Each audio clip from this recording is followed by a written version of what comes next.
amazing recipes. I'm going to cook a very favorite of mine, which I absolutely adore and I have cooked it many times. Have it in my restaurant as well. And that is Meen Alleppey curry. And this time I'm using pollock as a fish. Meen means fish. And Alleppey is a region or a place in Kerala.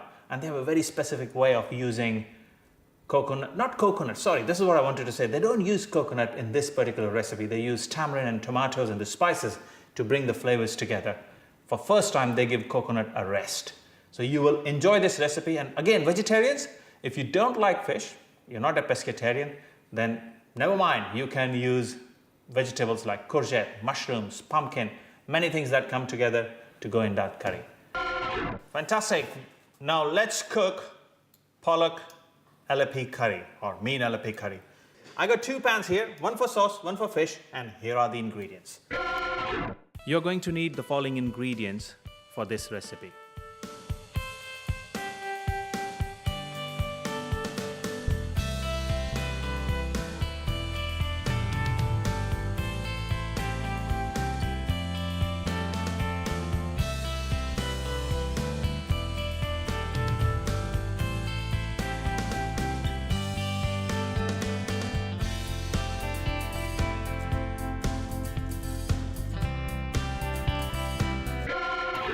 Okay, here we go.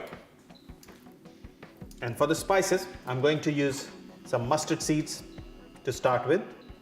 And then I'll also be using, in powdered spices, I'll be using some turmeric, red chili powder, and the coriander powder.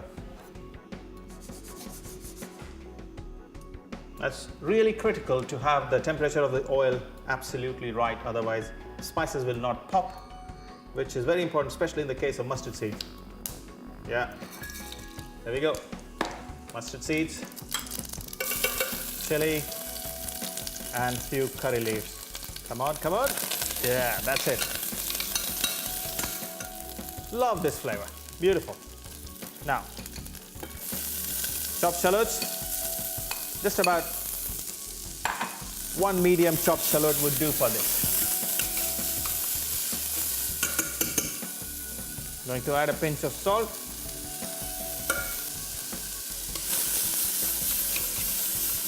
I don't need to color the onion in this, just lightly saute them. I still want a little bit of bite in there so that I can get more crunch and the flavor out of them. Look, that's the color. It's just kind of changing it now, and that's the time I can add turmeric powder, just a pinch, red chili powder, 1/4 of teaspoon I would say, and coriander powder about 3/4 of teaspoon. That goes in, mix that well. Add the tamarind paste, about 2.5 spoons, more than enough, 2.5 tablespoons. Mix that. And I got some chopped tomatoes. That goes in. And we'll add either fish stock or just plain hot water, just water. That'll do.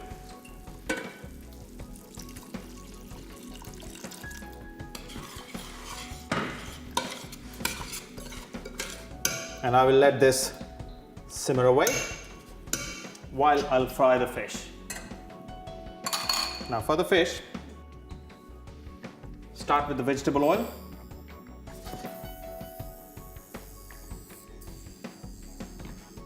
I got the fish here. Nothing to do with this. No more spices. Just a pinch of salt.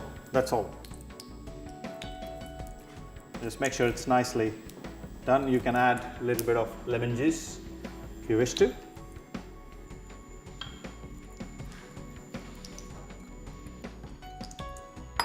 And always you have to remember, for fish like this, fry the skin side down, okay?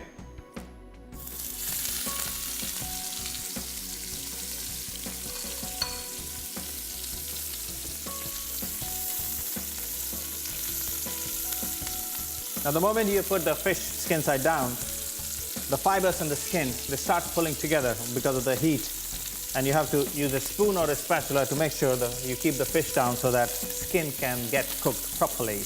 That's very important. Okay? And so you tilt the pan from side to side.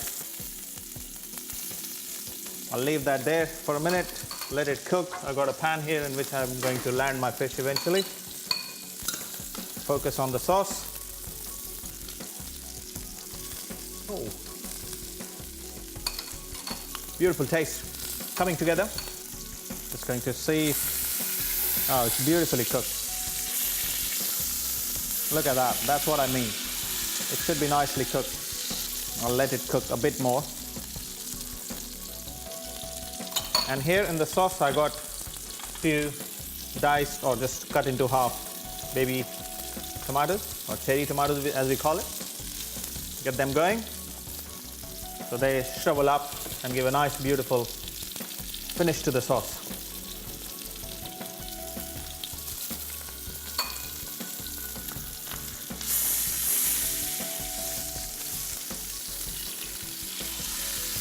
Beautiful.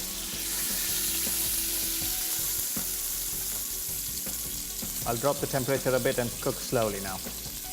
I got nice crispy skin. It's colored from at least 2 sides now. And now all I have to do is finish the cooking slowly. Look at that. Amazing. Now, I always finish my seafood, especially fish, scallops, with a little bit of butter and oil. And same spice as the ones I had used before. So I got some curry leaves here. Could have used a little bit of ginger as well. Okay, I'm going to put all that in the pan again and finish the fish with it. Okay, sauce is ready. Don't need to do more to it. Almost there with the fish. So when you're frying the fish, keep an oven going, because just in case if it's a thicker piece of fish, it's going to take longer. So after sealing the fish from all the sides, what you do is stick it in the oven for a good 2-3 minutes, and it cooks it right from the core of the fish really well. But at this stage we are good. So I'll add butter. That's a lot of butter, I know, but it does all good to the fish. Okay, that melts. All the spices would go in. And we also add lemon juice. So it makes a kind of spicy lemon butter for us. Okay, keep the heat up. And we keep this aside and baste the fish with that. Keeps the fish really juicy and nice. Look at that. I absolutely love it. And you've got all the flavors that has gone in the sauce, they're also here as well. So nothing weird. Okay, beautiful. All done.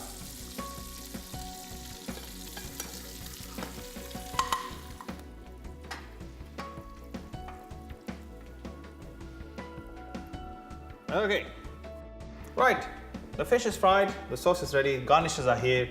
All I have to do is just plate up. So make sure it just sits properly on the plate. And if it comes out of oven, trust me, it will be very hot, so make sure that you have proper gear on.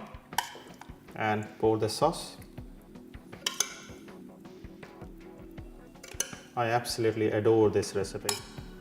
This is something which I grew up eating while I was studying in South India. Lots and lots of my friends were from this region, and they used to cook this amazingly well.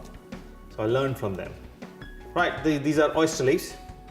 They taste like oyster, but they are vegetarian. And we have some cress, which I can just use it on the side. Cool. I'll put that leaf on top actually. Make it look very pretty. I think 2 is enough. Okay, I'm being fussy now. Cool. Here we go. Let me recap before I let you go away and I can dig into this. Okay, this is how I made my Pollock Alleppey or Pollock Alleppey curry. So I started with a pan with hot oil, mustard seeds, ginger and chili, curry leaves, sauteed that, then added shallots, sauteed that till they're translucent, and then added powdered spices, turmeric, red chili and coriander powders, followed by chopped tomatoes. Also added a little bit of water, pinch of salt and let it cook.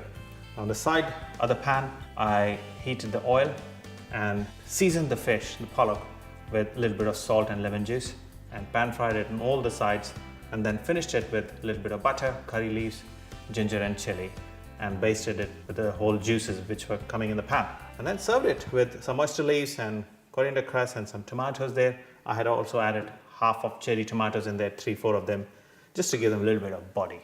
That's it, folks.